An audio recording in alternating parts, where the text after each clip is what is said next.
যুক্তরাজ্যের প্রধানমন্ত্রী Keir Starmer ও টিউলিপের সুসম্পর্কের কথা। তারা পাশাপাশি আসনের সংসদ সদস্য। এছাড়া স্টারমারের প্রাথমিক নির্বাচনী দৌড়ে তাকে সমর্থন দেন টিউলিপ। এমনকি স্টারমারের হয়ে প্রচারণায় অংশ নিয়েছিলেন ব্রিটেন আওয়ামী লীগের নেতাকর্মীরা। টিউলিপ এখনও টিকে থাকার আরও একটি সম্ভাব্য কারণের কথা বলেছেন ফিনান্সিয়াল টাইমসের সহযোগী সম্পাদক স্টিফেন বুশ। সেটি হলো বিরোধী দল টরি পার্টির অলসতা। শুরু থেকে বিরোধী দল কনজারভেটিভ পার্টি থেকে টিউলিপের পদত্যাগের দাবিতে দেয়া হয়নি পর্যাপ্ত চাপ। তবে দেরিতে হলেও শনিবার প্রথমবারের মতো কথা বলেন বিরোধী নেতা কেমি ব্যাডেনচ। দাবি করেন টিউলিপকে বরখাস্তের।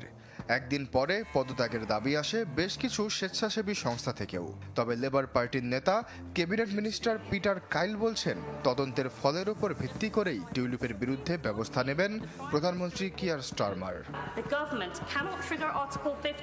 আশ্বাস চৌধুরী, চ্যানেল 24।